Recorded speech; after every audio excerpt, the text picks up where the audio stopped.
Bienvenidos a un nuevo evento virtual de la Escuela de la Lengua Española Momotombo. Les saluda a Rosa Mayrena Uriarte.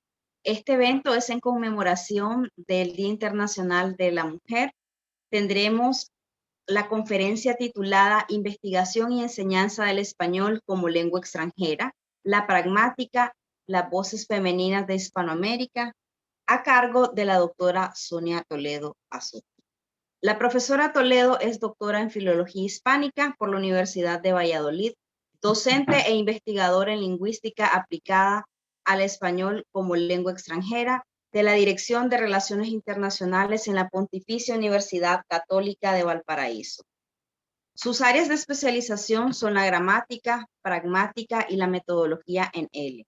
Ha publicado artículos científicos en revistas nacionales e internacionales y los manuales de español Link Chile, editado por el Ministerio de Educación de Chile en 2008, Chile, Lengua y Cultura, publicado por Ediciones UC en 2011, y Chile en Contexto en producción para publicarse este año 2022. La doctora Toledo es autora del libro Actos comunicativos en español, lengua extranjera. Este ha sido editado por Ediciones Universitarias de Valparaíso en 2018 y es también coautora del volumen El Voceo en América, Origen, Usos y Aplicaciones, editado por Apris Editora en 2020. Respecto a su labor docente, cuenta con una amplia trayectoria en la formación docente en español como lengua extranjera, tanto en universidades chilenas como internacionales. Ha realizado pasantías académicas en España, Suecia, Brasil, Argentina y China. En la actualidad, coordina el programa de español lengua extranjera de la Dirección de Relaciones Internacionales en la Pontificia Universidad Católica de Valparaíso y es investigadora responsable del proyecto PIAE de la PUCV sobre el desenvolvimiento discursivo, pragmático e intercultural de aprendientes de español en contexto de inmersión. Bienvenida, doctora Toledo, a este espacio virtual que constituye la Escuela de la Lengua Española Momotombo, una institución nicaragüense virtual. Muchas gracias por haber aceptado esta invitación para rendir homenaje a las lingüistas y a las docentes de español que proyectan su labor en la promoción, la difusión de la diversidad de nuestra lengua común, que es el vehículo de nuestra cultura. Muchas gracias, Rosa. Buenos días y buenas tardes para todas, todos y todes. Gracias por acompañarnos en primer lugar un día sábado. ¿Ya? Eso habla de la resistencia y resiliencia del español como lengua extranjera, el cariño de tantas y tantos colegas que veo hoy día conectados y la sinergia de una comunidad de español lengua extranjera que necesita espacios de visibilidad, espacios de reconocimiento. Primera vez que doy una conferencia para una institución de Nicaragua. El pueblo nicaragüense está en mi corazón. Sabemos también que es un territorio muy prolífero en este momento en el desarrollo de español como lengua extranjera y por eso creo que es un aporte importante que realicen actividades como esta y un honor haber sido invitada. Más aún en el día de la conmemoración, es decir, la semana de la conmemoración de un evento tan importante como es el Día de la Mujer. Ya quiero agradecer, obviamente, a la Escuela de la Lengua Española de Momotombo, ya Nicaragua. Quiero agradecer también, y liderando esta escuela, a la directora Rosa María Mayrena, también al profesor Manuel Gaitán, y también el gran apoyo que he tenido del señor Ronnie Alanis. Les vamos a agradecer que nos saluden de dónde vienen para saber esta gran comunidad que tenemos de él, cómo apoya desde diferentes rincones del mundo lo que es hacer docencia e investigación en español como segunda lengua o como lengua extranjera. Partiré entonces con algunas reflexiones. Me permito, colegas, partir con un poema, ¿ya?, de una gran poeta chilena, Teresa Calderón, que me permitió compartir con ustedes estas pequeñas líneas, del poema que se llama Mujeres del Mundo, Unidos. Arriba, mujeres del mundo, la buena niña y la niña buena para el deseo, las hermanitas de los pobres y amiguitas de los ricos, la galla chora y la mosca muerta, la galla hueca y la medio pollo, la cabra lesa y la cabra chica metida grande, canchera la cabra, y la que volvió al redil, la que se echa una canita al aire, la que cayó en cana o al litro, y la caída del catre, las Penélopes, las Matajaris y Juanas de Arco, las que tienen las hechas y las sospechas, la que se mete a monja o en camisa de 11 varas. Si bien hay algunos chilenismos en estas líneas, estas grandiosas líneas, todos podemos al final sentir y darnos cuenta cuál es el mensaje detrás de esto. En un libro ya ícono llamado Mujeres en la historia de la lingüística, las autoras Wendy Eris Bennett y Elena Sansón explicitan, cito, hay mujeres que tienen que encontrar aún su lugar en el canon tradicional masculino de la lingüística. Hablan entonces de una producción lingüística femenina eclipsada con la preponderancia en la divulgación científica de las figuras masculinas. En cuanto a la cuestión particular de las lingüistas en Hispanoamérica, queda mucho por detectar, recordar y reconocer, como lo consigna Echevarría Arostegui, que señala, mujeres lingüistas en el ámbito de los estudios sociolingüísticos. Esto llama la atención, ya que la lingüística es un hacer en tanto disciplina donde las mujeres han demostrado un número muy significativo. Aún así, ha sido un campo dominado por figuras masculinas. Sin embargo, y esta es mi percepción, mi sentimiento también, en la pragmática y en la lingüística aplicada al L, lo que hoy nos convoca, la travesía de las voces femeninas se ha forjado con fuerza y visibilidad. Si bien debemos reconocer que los nombres masculinos fueron los que se escucharon en sus inicios y todos los tenemos en mente, basta que cada uno de nosotros haga una lista mental y van a aparecer de su inicio, Austin, Searle, Ames, Bachman, etcétera, etcétera. Ya hace 2 décadas, la presencia y acciones de lingüistas, y no solo me refiero en la docencia, sino también en la práctica de la investigación, ha ganado territorios de relevancia, reconocimiento y visibilidad. Estudios de cortesía y descortesía, estudios de actos de habla, estudios de análisis y conversación, estudios de pragmática intercultural, estudios de adquisición y metodología de la pragmática, entre otros. Después entonces de esta reflexión, los invito entonces a la presentación que realizaré el día de hoy. Se titula Investigación y enseñanza de L, la pragmática y las voces femeninas de, pongo entre paréntesis, Hispanoamérica. Puse entre paréntesis Hispanoamérica porque creo que es restringir y eclipsar también, como señalaba alguna de las autoras que mencioné, el trabajo sólido y comprometido que han desarrollado también en Iberoamérica y también que han desarrollado fuertemente las voces españolas de grandes investigadoras.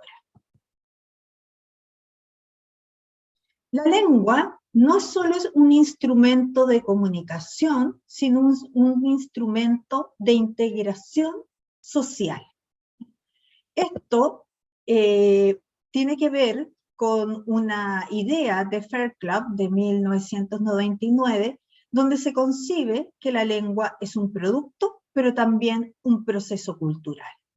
Tiene una vinculación con un contexto social, económico y político. Da cuenta de las condiciones de la sociedad, migraciones, mezclas identitarias emergentes, movilidades laborales y estudiantiles y el multiculturalismo.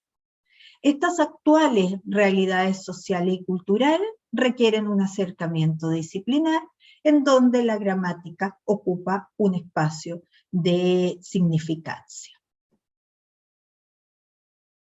¿Por qué la pragmática? Entonces, dado el contexto, el marco que aludimos en la primera diapositiva. La pragmática observa comportamientos humanos, observa la lengua en la boca de la gente y solamente puede ver principios que expliquen por qué la gente se entiende. Y ahí tenemos entonces esta cita de una gran investigadora, ¿no es cierto?, que casi todos ustedes la deben conocer, que es Graciela Reyes. Por su parte, Victoria Scandell señala lo siguiente acerca de por qué la pragmática. Porque ofrece elementos teóricos y metodológicos necesarios para avanzar en la descripción de las reglas y los principios que están en vigor cuando nos comunicamos. Este tema, como pueden ver, que está centrado en los primer concepto del que yo hablé, que es el concepto de lengua, que es el que me da pie para hablar de la pragmática, se puede ver el funcionamiento de esto como un entramado de diferentes elementos que se movilizan en el intercambio comunicativo. Leo, los indicios de comunicación hacen referencia a los enunciados que los hablantes producen con propósitos específicos a fin de que el interlocutor los lea e interprete como tal durante el intercambio comunicativo y en determinados escenarios interculturales. Si uno ve este esquema, claramente los elementos mencionados convergen y justifican el poder y la presencia que ha tenido la pragmática en las últimas 4 décadas y la fuerza con que los estudios de muchas mujeres, que es lo que hoy día también mencionamos, ha permitido el desarrollo en diferentes instituciones y ha permitido la divulgación científica. El alcance de la pragmática. Generalmente han reconocido que el alcance de la pragmática era a veces un poco menor. No era ni gramática ni era semántica, era un espacio grisáceo entre lo que no podía cubrir la gramática o lo que cubría tangencialmente la gramática, el otro valor gramatical, y por el otro lado también en hermandad con la semántica. Todo lo que no incluía una explicación semántica se pasaba como una explicación pragmática. Al día de hoy tenemos, ya elegí 3 mujeres, entre ellas, ahí me permití citar, y Magdalena López Pérez señala, la pragmática es una subdisciplina que se ha convertido en la teoría lingüística con mayor repercusión en español como lengua extranjera. Además de una subdisciplina, es una perspectiva que se explica en términos de que un hablante es capaz de adaptar sus enunciados a los efectos que intenta, a su interlocutor y al contexto de enunciación. Y por último, Catalina Fuentes señala, la pragmática es un enfoque, una manera de hacer lingüística que se opone al estudio abstracto aislado del contexto.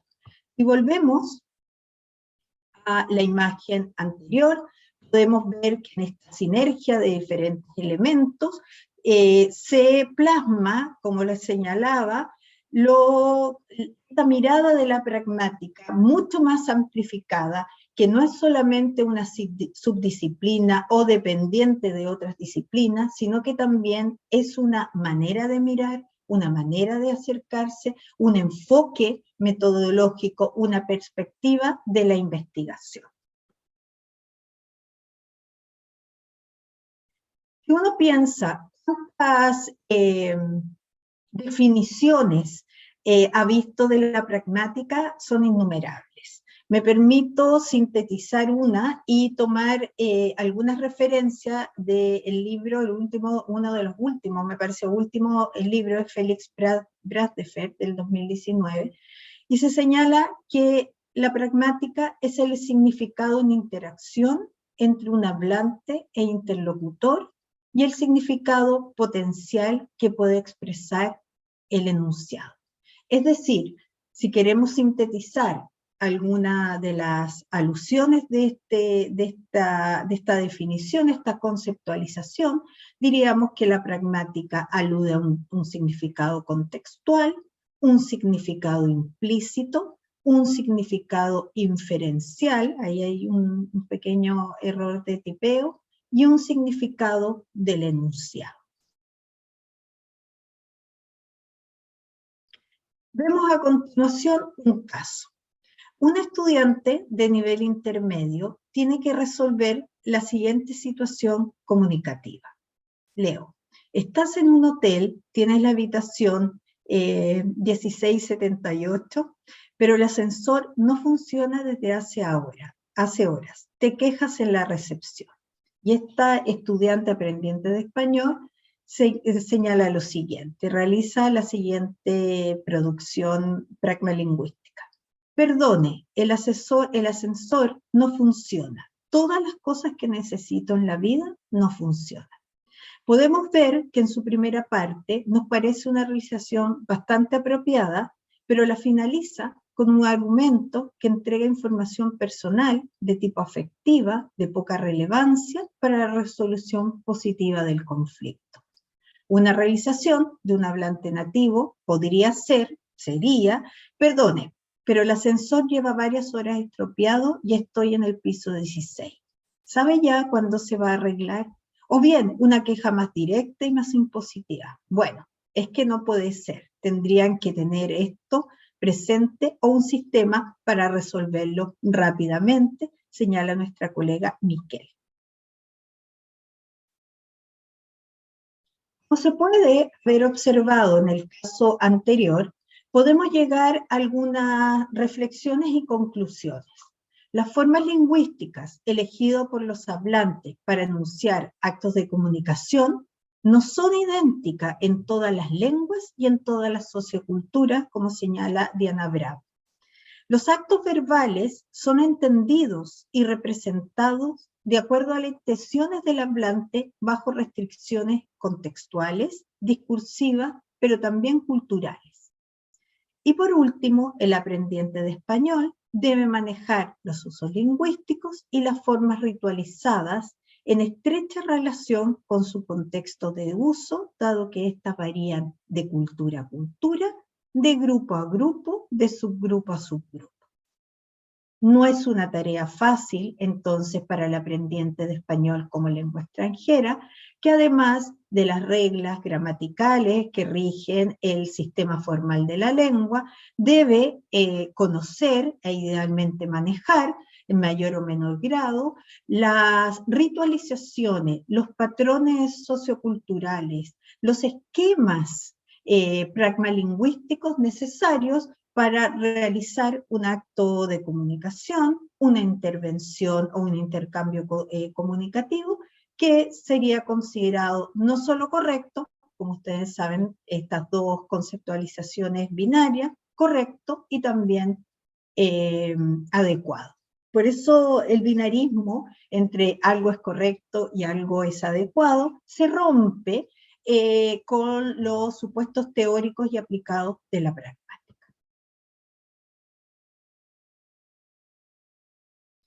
Entonces, ¿cuál es el camino a seguir y a reflexionar?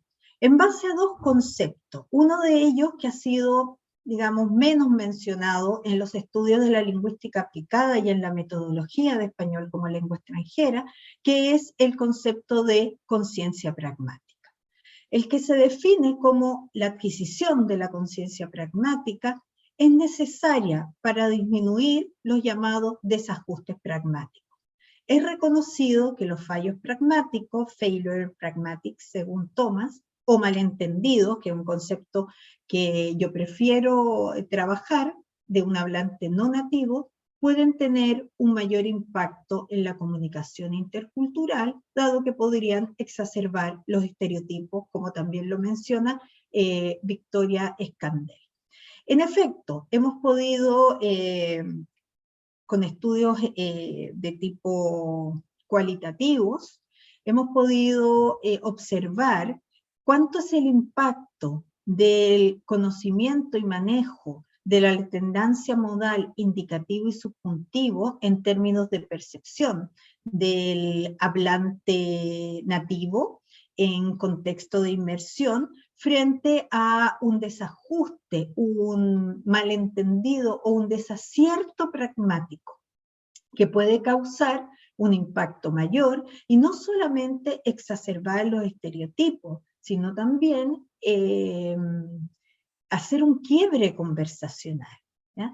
Hemos visto actos que amenazan, digamos, esta relación interpersonal llamada imagen por Goffman, que es pedir, reclamar, quejarse, refutar, rechazar una invitación. Todos esos actos, si uno no maneja tanto los elementos lingüísticos, las estrategias pragmalingüísticas y los patrones culturales, puede llegar a ser un dolor de cabeza cuando un hablante no nativo, que es lo que me pasa a mí en el contexto laboral que trabajo, está por un tiempo, una estadía académica en el país de la lengua meta o en el país de la lengua de acogida, que también me gusta ese concepto. Bueno, junto al concepto de lograr una conciencia pragmática en el aprendiente de español como lengua extranjera, los profesores tenemos otro rol, que es incentivar, estimular y desarrollar la competencia pragmática. Hay infinidades de definiciones del concepto de competencia pragmática, que en su primera alusión, ustedes, en tanto el concepto de competencia pragmática apareció en el esquema de visión de la lengua de Bachmann, y aquí hay dos grandes mujeres también que me permito citar. La competencia pragmática es el conocimiento de una acción comunicativa y la habilidad de llevarla a cabo de acuerdo al contexto, nos dice Gabriel Casper. Otra definición de competencia pragmática es el conjunto de conocimientos y creencias compartidas por los interlocutores de un intercambio verbal, podríamos decir también averbal, y que son pertinentes para producir e interpretar sus enunciados, nos dice Graciela Reyes, perdón. Bueno, el título de nuestra y esta presentación justamente tenía como bajada investigación y enseñanza de la pragmática en L. Y podemos decir que la pragmática llegó a mover muchas cosas. Las ha movido positivamente, para algunos tardíamente, porque solamente se ha desarrollado en la docencia. Sin embargo, las voces femeninas, colegas queridas, admiradas, han hecho un camino, un transitar y una travesía bastante prolífera estos últimos tiempos. Y la pragmática, ¿qué nos llegó? ¿Qué nos trajo? La pragmática supuso un punto de reflexión e inflexión en la concepción de qué significa comunicar y comunicarse, con las consecuentes proyecciones en la investigación aplicada, los enfoques metodológicos y las propuestas didácticas. La pragmática en español lengua extranjera respondió a la búsqueda de nuevas herramientas teóricas y metodológicas, enfoques didácticos, diseño de material didáctico, de instrumentos evaluativos del desenvolvimiento comunicativo interaccional de los hablantes no nativos aprendientes de español, que puedan en concreto responder a los requerimientos de comunicación y a los requerimientos sociales y culturales actuales, Me refiero, por ejemplo, el español para migrantes, el español para comunidades originarias, español para hablantes de herencia, español para contextos específicos, académicos o profesionales, considerando escenarios áulicos heterogéneos, multiculturales e inclusivos.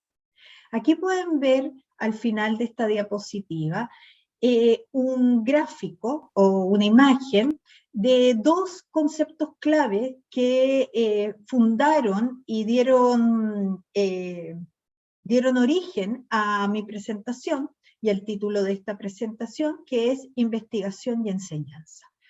Lo que tenemos que hacer como profesores de español como lengua extranjera, los que tenemos la suerte de estar en una institución que nos pueda apoyar, en este caso me permito nombrar a la Dirección de Relaciones Internacionales de la Pontificia Universidad Católica Valparaíso, que podemos desarrollar estas dos tareas tan demandantes, tan hermosas, pero tan necesarias también. Uno podría preguntarse, ¿va de la investigación a la enseñanza? Es decir, yo hago recopilación de corpus, hago una investigación de corte cualitativa y cuantitativa, y ahí yo la arrojo a los escenarios áulicos con los que nos enfrentamos, el perfil de aprendientes de español, el contexto en el que estoy enseñando, o es bien la enseñanza, esa maravillosa labor de día a día con diferentes tipos de estudiantes, de lenguas maternas muy diferentes, a veces de segunda o de tercera lengua, que arroja esa experiencia que nos permita montar una investigación, obviamente que sea de corte idealmente cualitativo. Esa es una pregunta, una interrogante que yo dejo para el público de hoy, para que pensemos en la formación docente como una diada que incluye investigación y enseñanza e investigación. Como pueden ver ahí las flechas están aludiendo a esta relación sinérgica y dual. Partimos entonces con la investigación en español lengua extranjera, y yo creo que son algunos de los caminos de la pragmática que se han desarrollado fuertemente desde el mundo anglosajón principalmente, pero también es un camino que tenemos que hacer con piedras, pedregoso, a veces menos pedregoso, pero como dicen, vamos que se puede. Como resultado de la globalización en un mundo multicultural, la pragmática se ha desarrollado en disciplinas que convergen y dialogan, ¿ya? Martín Perry, me parece, no, Martín Sache señalaba lo siguiente, una pequeña cita que me gustó muchísimo, que dice: estos tiempos son tiempos de interfase. Veamos esta interfase, es decir, la pragmática con lo intercultural, con la transculturalidad, y la pragmática con todas las nociones desde Selinker del concepto de interlengua. Bueno, la pragmática intercultural, ¿qué es lo que estudia? Estudia las diferencias culturales en la realización e interpretación de actividades comunicativas. La transcultural contrasta aspectos lingüísticos, acción comunicativa, aspectos socioculturales realizados por hablantes de distintas lenguas y fondos culturales. Y la pragmática interlingüística describe y explica el uso pragmático de aquellos hablantes que aprenden una segunda lengua o una lengua extranjera. Abajo, solo a nivel de citación, porque me van a quedar muchas colegas fuera, tenemos trabajos pioneros, como todo el estudio de pragmática transcultural que desarrolló Blumkulka et al., que nos dio paso a que trabajáramos los actos de habla, actos de comunicación, también House y Casper. Después ahí mencioné a Blumkulka, que tiene un corpus enorme de desarrollo sobre pragmática interlingüística e intercultural.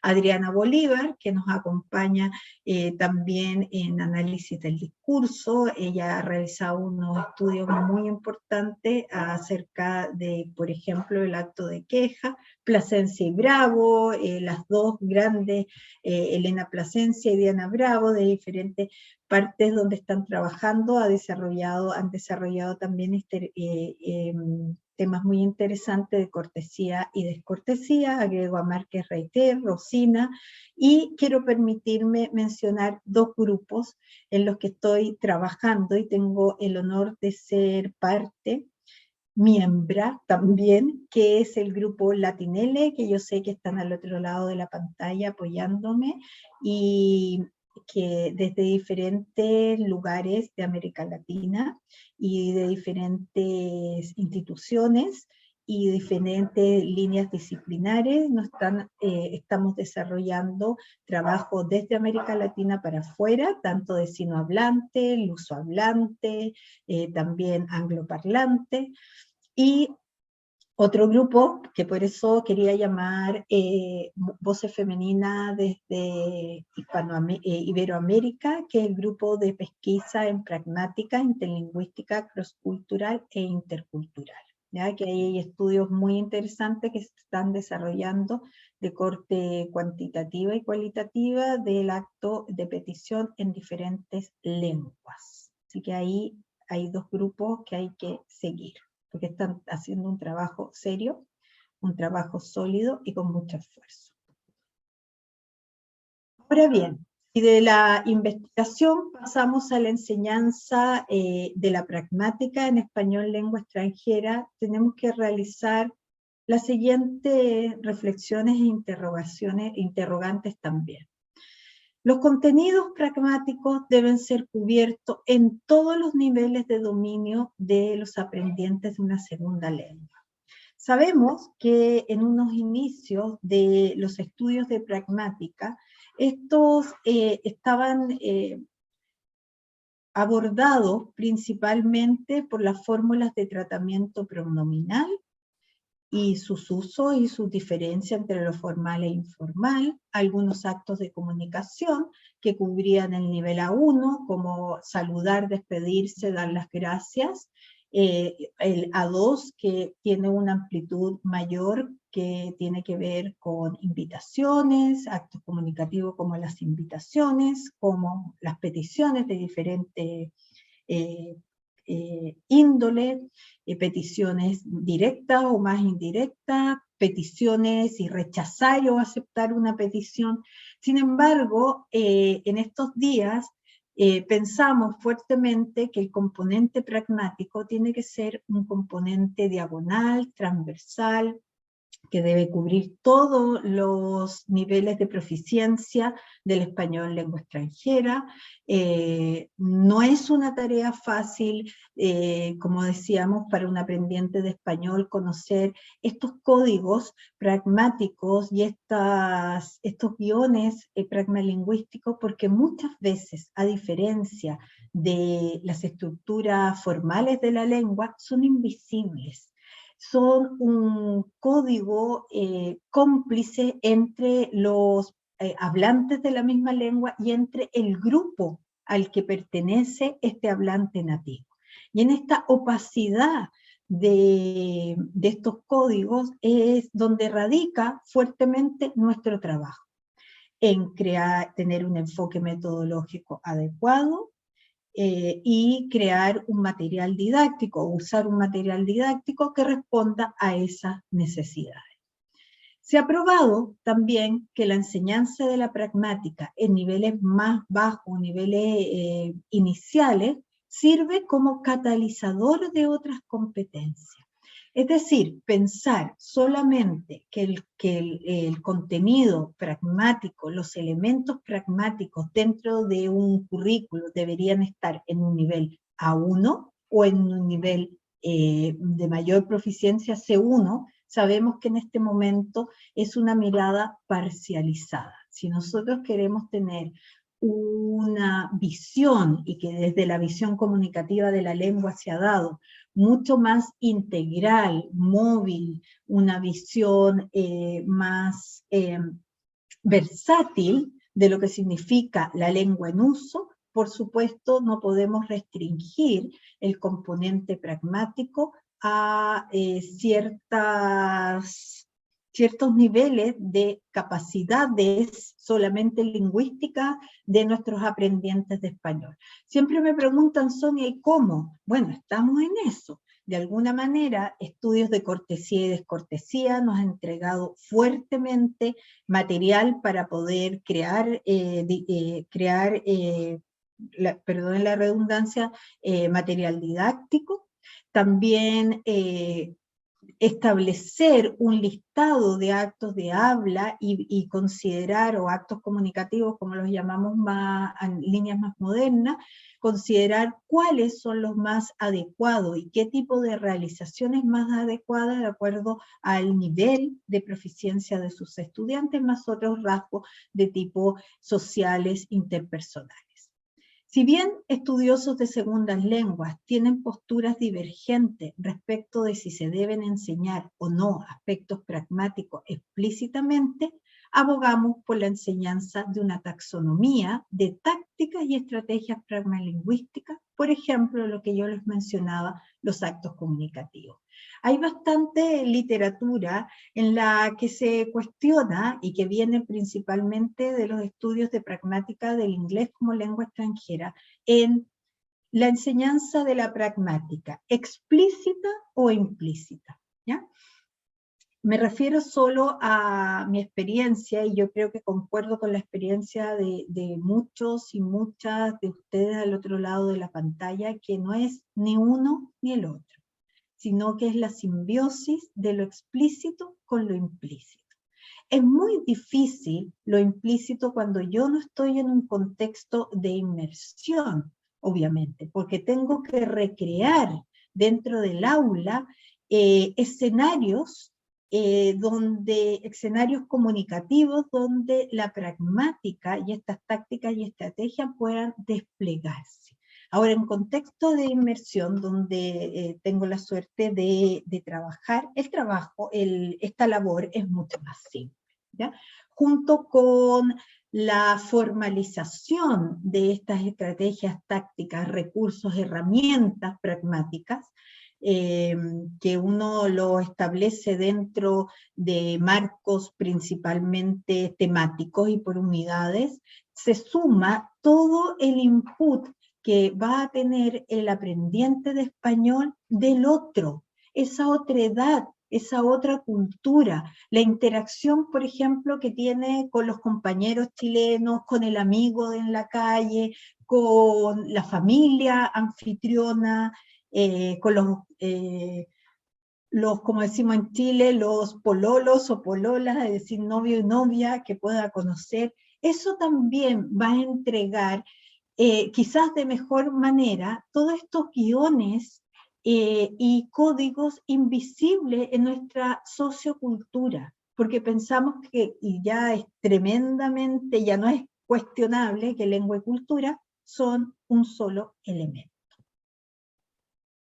Quiero terminar con lo siguiente, que se puede observar que todos estos acercamientos y definiciones que hemos estado conversando el día de hoy amplifican las posibilidades y perspectivas del estudio del español como lengua extranjera, y pueden y deben entregar luces a la investigación y enseñanza de la pragmática, de la pragmagramática, de la pragmática interlingüística e intercultural. Y como siempre va una cita que creo que, y espero que motive a todos, que ya en el año 1900, ahí tengo un error, es 43, ¿ya? 1943, Malinowski señaló lo siguiente: la significación nos deriva de la contemplación de las cosas, del análisis de acontecimientos y asimismo de la familiaridad práctica y activa con situaciones relevantes. Muchas gracias. Muchas gracias, doctora Toledo, por esa disertación tan clara y pormenorizada que le ha permitido visibilizar a través de los aportes científicos a las lingüistas que han hecho su aporte a este campo tan necesario que es el de la pragmática y en particular en él. Tenemos varias personas conectadas.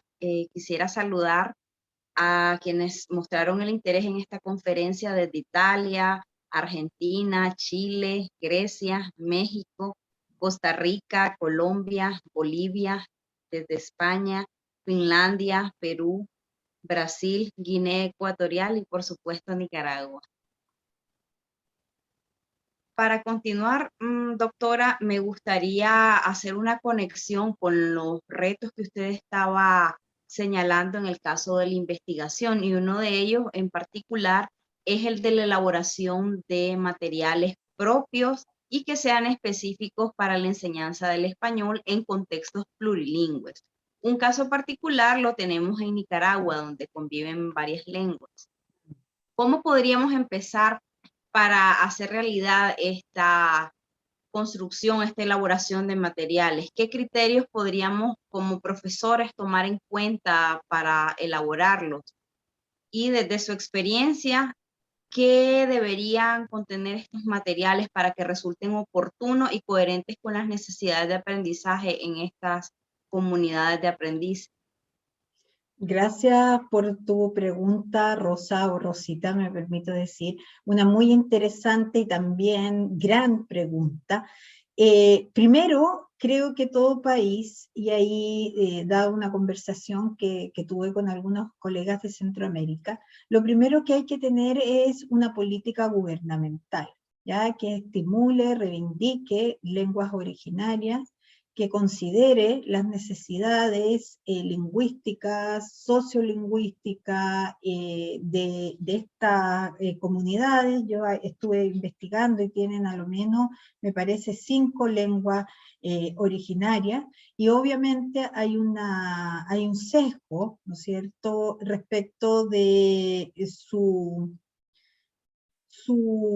existencia y también su futuro. Por lo tanto, yo creo que un material didáctico que esté orientado a este acercamiento plurilingüístico, que también es un acercamiento pluricultural, tiene que partir de una palabra o un concepto, que es respeto. ¿Ya? Si uno parte de esa concepción, evita caricaturizar algún tipo de enseñanza, infantilizar también algún tipo de material didáctico. Creo que yo partiría con hacer un estudio de las necesidades, tanto lingüísticas como necesidades sociales que puedan tener este particular grupo de aprendientes, cuál va a ser el futuro o proyecciones prospectivas que van a tener con el estudio de la lengua, sin olvidar su lengua materna. Sentir que enseñar el español como lengua materna es muy diferente a enseñar el español como lengua extranjera, o en este caso como lengua tercera, si me parece que estoy hablando correctamente de las comunidades en Nicaragua. El material didáctico siempre he pensado y he visto ahí, vi a mi gran colega, el que admiro totalmente por la construcción de material didáctico, que es Jan Peter Nauta, desde Colombia, pero español, pero desde Colombia, con todo el trabajo que hace de difusión, y es material auténtico. Creo que el material auténtico, que supone siempre mucho más trabajo, nos va a orientar a ser más honestos con la idea de cómo concebimos la lengua en uso, ¿ya? Entonces, un material que recoja las necesidades, pero también las realidades de esos grupos o esas comunidades originarias, creo que es un buen camino. Claramente una lengua en uso, yo defendiendo la pragmática, y más aún en estos contextos de pluriculturalismo, tendrían que aparecer elementos culturales propios. Ya Nicaragua es un pueblo, una nación, un pueblo-nación enormemente rico, por lo que yo abogo es por la creación de material didáctico local, de calidad moderno, transversal y sentirnos orgullosos de cuando construimos material desde América Latina para América Latina. Gracias, Rosita. Espero haber contestado tu pregunta. Sí, muchas gracias, doctora. A propósito de esa necesidad de elaborar este material didáctico que cumpla con los criterios que usted bien ha detallado, ¿cuáles deberían ser las competencias que debe desarrollar en este proceso de formación el docente de español como segunda lengua o como lengua extranjera? También, Rosa, una pregunta tremendamente interesante y que también es una temática que está muy en boga, que muchas universidades e instituciones latinoamericanas estamos desarrollando, llegamos, no hace mucho, pero llegamos con pie firme, y hay instituciones que desarrollan formación docente, tanto en cursos, diplomados y maestría, que tienen altísimo nivel. ¿Y cuál es el objetivo? El objetivo principal, y cuál fue el origen, los cimientos de esto, era formalizar y especializar a los profesores de español, que muchas veces, de manera muy intuitiva y también correcta, a veces sí, a veces no, estábamos desarrollando docencia en español como lengua extranjera.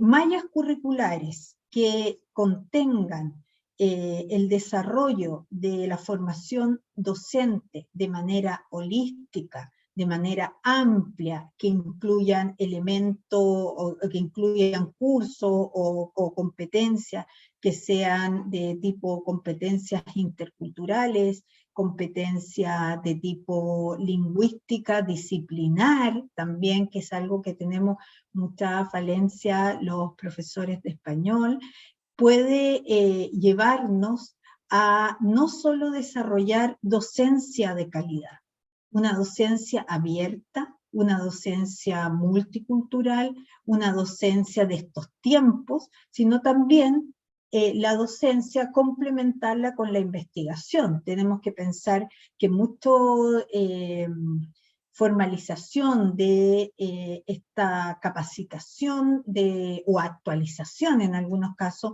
del cuerpo docente es a través de máster en español como lengua extranjera, que hay muchísimos buenos, y me permito nombrar no los centros porque se van a ofender algunos, pero mi admiración por Perú, Argentina, México, Colombia, Costa Rica, que están desarrollando, y por supuesto Chile, no lo puedo dejar atrás, y que están desarrollando másteres en español como lengua extranjera, en el que tiene salida tesis y tesinas de muy alto nivel, que abogan por una fusión entre lo teórico y práctico. Entonces yo creo que si a mí me preguntan claramente qué competencias tiene que desarrollar, además de las competencias multiculturales, las competencias interculturales, este profesor que es un guiador, no es solamente un actor, sino que hace un diálogo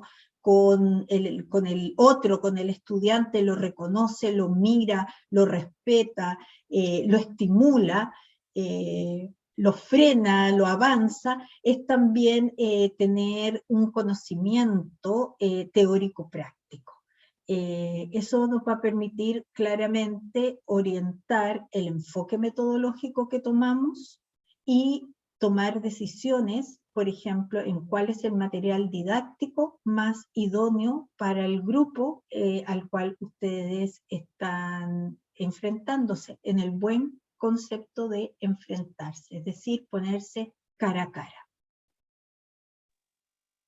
Gracias, maestra. Todos estos insumos que nos ha pormenorizado podrían llevarnos a responder la siguiente pregunta que nos ha dejado en el chat desde Guinea Ecuatorial, el profesor Rosan Josui Sitcheu, acerca de si puede un profesor no nativo impartir lengua española a los alumnos nativos. Claro, claro que sí. primero tiene que pasar por un filtro que yo siempre recomiendo, porque muchas veces criticable es que logren un nivel de proficiencia de español en todas las áreas, que incluye la comunicación y la interacción comunicativa. Dentro de ello está, por supuesto, la competencia textual, la competencia pragmática, la competencia sociocultural, la competencia discursiva, es decir, tener un nivel de español, tener un alto nivel de español en diferentes tipos de competencia, y segundo, tener una formación docente en español como lengua extranjera, quizá en una primera instancia en español como lengua, en lenguas extranjeras, y después en español como lengua extranjera, que le permitan dejar la intuición, pero llegar a algo muy importante, que es la creación con bases o cimientos teóricos aplicados de nivel. ¿Ya? Claro que sí, colega, saludo a Guinea Ecuatorial, que tiene ahí mucho que decir. Siempre dicen que es el país 21, pero siempre yo digo que es el primer país por todo el contexto en el que se encuentra. Y claro que sí, con formación, con nivel de español, certificación también del nivel de español, y ahí hago una mención a la coordinación que hago de CIELE y CICELE en mi universidad, certificación del español, que lo van a necesitar para tener el apoyo gubernamental, eso pasa en algunos países, y por último, la formación. Primero un curso, después un diplomado, e idealmente el magíster. Ahora, ¿cómo? Bueno, hay que apoyar a mayor becas, a generar mayor becas para estudiantes latinoamericanos.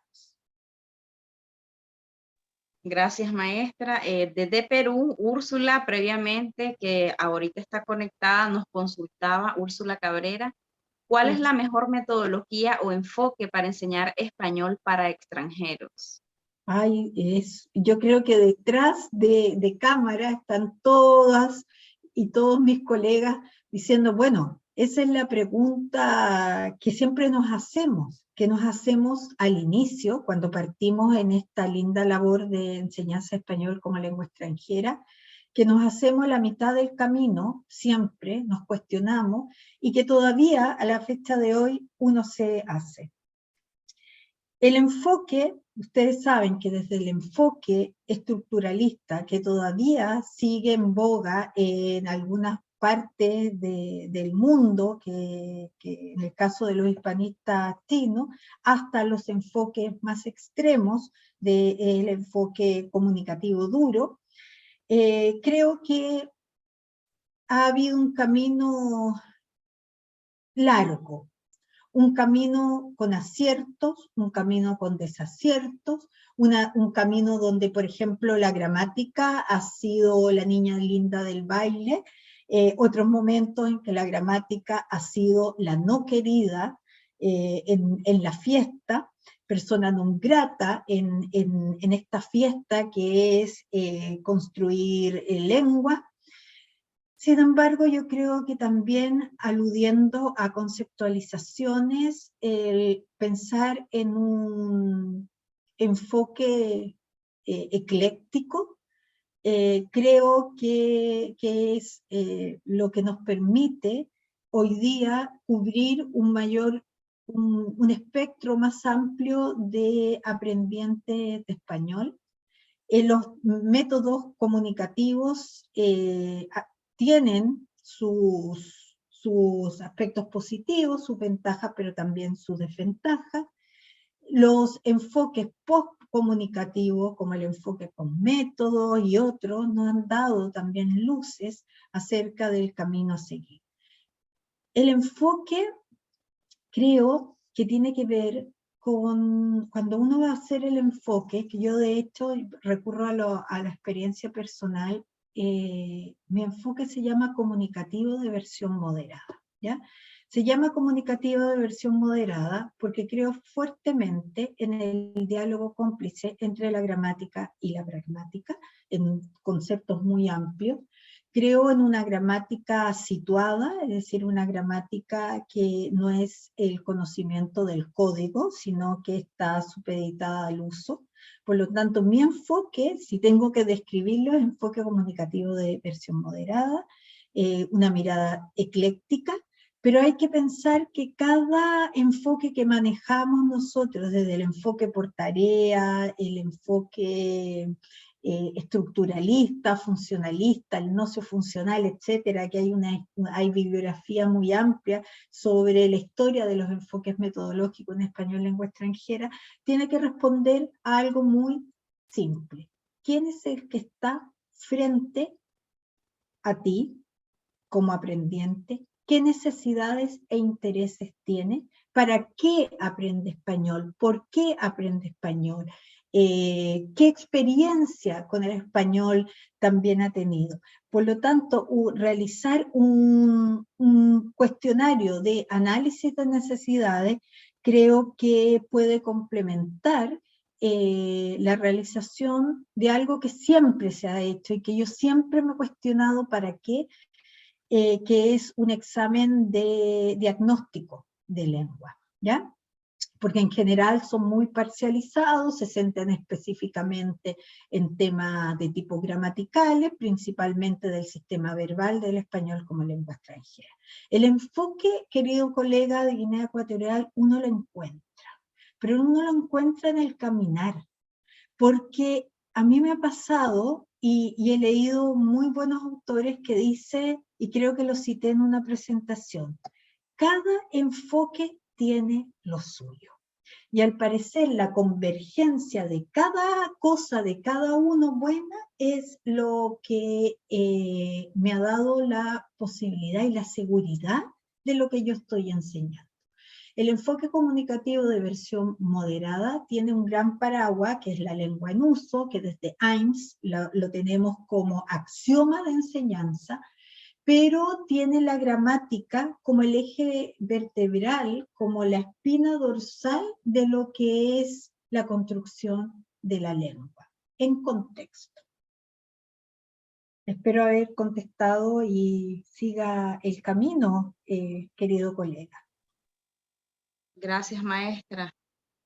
Abusando un poco de su tiempo, tenemos un par de preguntas más y es acerca de esa necesidad que debemos atender y es la parte socioafectiva del estudiante. Daniela Navarro consultaba, ¿cómo preparar una clase de L2 para alumnos de nivel A1 que tienen problemas de confianza y seguridad con la oralidad? Uy, muy difícil, muy difícil tu pregunta, estimada colega. ¿De dónde me decía? ¿De Perú? ¿De dónde es mi colega? Daniela, Daniela Herrera, la que era de Perú era la pregunta anterior, Sí. de Costa Rica, Daniela. Daniela, mucho gusto, de Costa Rica, un país que entró tarde a este escenario, digamos, mundial de español lengua extranjera, pero que ha hecho un camino rápido, sólido y con un futuro muy bueno. Mi especialidad no es niveles A1, tengo que confesar. Mi especialidad es B1, B2 y ahora estoy incursionando en la creación de un manual de español que se llama Chile en Contexto, donde voy a trabajar estamos trabajando el nivel C1 y al otro lado de la pantalla yo sé que hay varios colegas que me han podido ayudar en esta tarea y en esta, como yo llamo, travesía. La oralidad es una temática que no solo supone en tanto competencia abordarla en un nivel, en los niveles más avanzados de proficiencia de lengua, sino que en un nivel A1, si nosotros consideramos que la competencia escrita y la competencia oral y que el análisis conversacional nos trajo mucho en términos de teoría, por supuesto que tiene que estar en los niveles más, desde los niveles más bajos hasta los niveles más avanzados. A modo de experiencia, porque yo creo que por ese lado va, y me lo han pedido, la Escuela de la Lengua Española, es lo siguiente. Yo he ido por dos caminos. para la oralidad cuando los estudiantes no tienen confianza. Uno es que me he hecho un repertorio de los actos comunicativos que deberían manejar un estudiante de nivel A1, ¿ya? Eso es muy importante. Uno se sitúa como hablante, es decir, a ver, ¿qué es lo que yo necesito para comunicarme con el otro? Para sobrevivir en este nuevo entorno, esta nueva que llaman desde la interculturalidad, esta otredad, para poder interactuar, que ahí está la palabra. Y si yo tengo como base que la interacción es diagonal y recorre todos los niveles de lengua, yo parto haciendo un repertorio de actos comunicativos, actos de habla que son esenciales para la comunicación de un aula. Después doy como prueba, a modo de ejemplo, pequeños diálogos, ¿ya? Diálogos que se van incrementando de acuerdo al avance que va teniendo las clases, y hago muchos juegos de rol con el tema de los diálogos. Saludar, despedirse, agradecer, pedir información, solicitar una dirección, ¿ya? Cada clase yo me dedico a un acto de habla y eso ha generado producción oral. No estoy hablando de producción oral conversacional, no estoy hablando de producción oral que tiene que ver con un género discursivo como la argumentación, pero tenemos que pensar que en un A1, y esta es la otra idea, se despliega en términos de sistema verbal el contraste ser y estar, la presencia tan importante del verbo tener y la presencia del verbo haber como existencia. Si uno piensa solo en estos 4 verbos y hace una conexión con una tipología textual, a la que yo prefiero llamar un género discursivo, como es la descripción, usted podría tener un buen resultado en la producción oral, porque de alguna manera hablen acerca de ustedes o describan, así, hablen acerca de ustedes, quiénes son, quiénes es eso, por supuesto que tiene grandes posibilidades y también resultados. Pero ¿qué pasa con un estudiante de Asia? Con estudiantes donde su cultura no responde a la participación, como es el tema que yo he estudiado con otras colegas argentinas, de Cuba, etcétera, que tiene que ver con los sinohablantes. Es decir, no estamos frente a un lusohablante, que ahí sabemos que el nivel de participación dentro de su cultura académica y su cultura y su sociocultura es muy fuerte. Pero ¿qué pasa cuando nos enfrentamos a un estudiante que por su cultura de aprendizaje, por su personalidad, le cuesta desarrollar la competencia oral? Enmarquemos. Y ese enmarque tiene que ver con un género discursivo para el nivel A1, que es la descripción, y con la construcción de un repertorio de actos comunicativos que necesita para sobrevivir. Esto con buenos ejercicios para mí ha tenido resultados muy positivos. Ahí hay 2 caminos que yo creo que podemos labrar. A veces hay manuales que los contienen, a veces hay manuales que no los contienen. Adam, por ejemplo, dentro de las tipologías textuales que él plantea, que son las clásicas, es decir, descripción, narración, exposición y argumentación, él incluye una 5ª tipología textual, que es la dialogal, es decir, el diálogo es una 5ª forma de estructuración de un texto. Por lo tanto, hay microdiálogos que van ampliando, es una muy buena posibilidad de que ellos lo tomen como modelo y puedan reproducir y después salir al exterior a interactuar con otros. Muchas gracias, maestra, por esas recomendaciones tan prácticas que son en realidad pues una ruta bastante precisa para iniciar en este camino de desarrollar en nuestros estudiantes la competencia oral. Veo también, maestra, que hay mucho interés de parte del público en este tema. Siempre pues hay muchas interrogantes, siempre hay el interés de parte de la comunidad educativa de seguir comentando, de seguir este diálogo, de seguir este proceso de formación. Quisiera, abusando de su tiempo, maestra, hacer una última pregunta que nos dejan desde Bolivia. Como lingüista en formación, quisiera consultar si la enseñanza del español como L2 desde América Latina se adscribe de alguna manera al marco común europeo de referencia para las lenguas.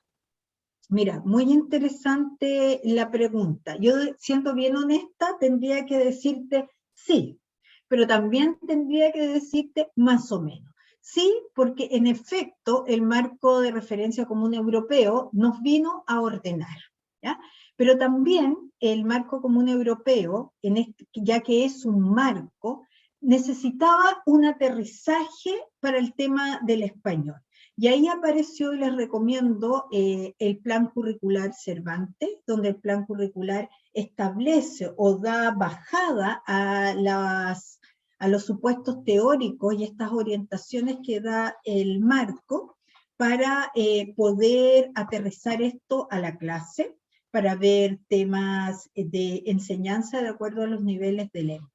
Por eso te digo que sí, porque si a mí me preguntan como profesora de segundas lenguas, ¿qué es lo que tengo detrás? Obviamente tengo el marco. Aprovecho también de felicitar a mi colega Álvaro Santa Cecilia, que participó y los invito a todos, no tengo el libro en este momento, sino que en mi oficina, participó en un volumen complementario al marco de referencia común europeo.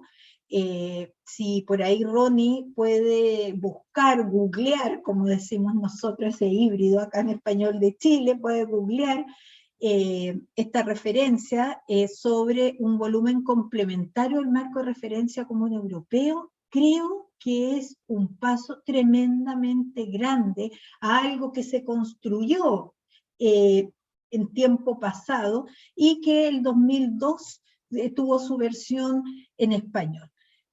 Yo creo que sí, entonces, más o menos, porque nos tenemos que apoyar del Plan Curricular Cervantes, que es este aterrizaje, porque el otro solamente es un marco, hay un marco de referencia, es decir, su nombre lo dice. Y también podría decir que no, porque América Latina, en el tema de español, lenguas extranjeras, se ha hecho al hacer, lo que tiene cosas positivas y tiene cosas también negativas. Y en este hacer, nosotros intuitivamente en la clase hemos ido estableciendo los parámetros para los contenidos por enseñar y también los métodos e instrumentos para evaluar. Entonces, una pregunta compleja, te diría sí, más o menos, y no. Sí, porque el marco siempre lo tenemos que tener, más o menos porque de alguna manera el marco es una referencia y el Plan Curricular Cervantes es el que nos permitió aterrizar, y te diría que no, porque de alguna manera como escenario independiente hemos ido haciendo camino al caminar. Bueno, aquí, maestra, tengo a mano uno de los volúmenes del plan curricular. Faltarían pues los otros dos, el correspondiente A1, A2 y el de C1, ¿verdad? Sí. Pero pues el material al que usted aludía es el complemento de estos tres volúmenes. Bueno, el gran desafío ahora es construir material, que lo están haciendo. Son tantas las personas que admiro que están construyendo material didáctico, pero me permito mencionar a Colombia, el Instituto Caro Cuervo, con el que yo estoy trabajando también, y ellos tienen un material que nos da un orgullo total. Ahora tienen para canciones de Colombia, el Cantele. Y bueno, si está por ahí mi colega Viviana Nieto, ahí me ayuda, también otras canciones latinoamericanas, están trabajando cine, es decir, nosotros tenemos una riqueza cultural en términos de constructos culturales tan grande como Latinoamérica, como Hispanoamérica, que por favor tenemos que recurrir, mostrar a eso, utilizar textos auténticos. Cuesta. En el manual de español que estoy desarrollando ahora, tengo el apoyo de, como yo trabajo en contexto de inmersión, se llama Chile en Contexto, tengo el apoyo de grandes ensayistas, cuentistas, poetas, periodistas, que me han podido entregar de manera muy generosa sus textos y en base a eso hacer adaptaciones para fines metodológicas en algunos casos y poder trabajar y hacer un manual para nivel C1, que hay muy poco, que espero que tenga muy buena acogida en la comunidad y que pueda dar, y que pueda aparecer, dar luz en finales de 2022, inicio de 2023. Un saludo, efectivamente está conectada la profesora Viviana. Ella es del equipo de trabajo de la Maestría en Enseñanza de Español como Lengua Extranjera y Segunda Lengua del Instituto Caricuervo, que ya usted mencionaba, doctora Toledo. Agradecemos. Sí. Un placer, maestra, que nos acompañe y agradecemos también a todos los participantes. Siempre existe el interés de realizar estas conferencias. Lo invitamos a los especialistas, a L. Momotombo. Este es su casa, es un espacio abierto porque la finalidad es compartir estos espacios de formación con toda la comunidad educativa en español, tanto como lengua extranjera, como segunda lengua, como lengua de herencia. Entonces, L. Momotombo siempre está con las puertas abiertas. Profesora Toledo, siempre ustedes bienvenida, también bienvenidos sus estudiantes, bienvenidos sus colegas e igual los que están participando, que yo sé que tienen investigaciones, trabajos que compartir. El Momotombo es ese espacio de difusión. Les doy la bienvenida a todos. Todas. Muchas gracias, Rosita, y quiero agradecer a ustedes por este espacio que me han permitido, por conocer un poco más de lo que se está desarrollando en Nicaragua. Invito a todos los colegas de Centroamérica que cuando realicemos coloquios, cursos, encuentros, puedan también ser parte de esta comunidad. Y quiero agradecer a todas y a todos los que están del otro lado de la pantalla, colegas queridos, a quienes admiro fuertemente por su trabajo, por acompañarme un día como hoy, un día sábado donde les robo y les hemos robado una hora de su vida de descanso y su vida familiar. Bueno, a luchar entonces por el español como lengua extranjera, a crear sinergias, a crear material didáctico de calidad que reivindique nuestra tierra y nuestros pueblos. Gracias. Gracias, maestra, por ese mensaje de motivación y sobre todo por poner en la palestra todos esos retos que como profesores enfrentamos. Gracias a todos quienes nos acompañaron. Gracias, gracias a ustedes. Una muy buena tarde para cada uno de los que nos han acompañado.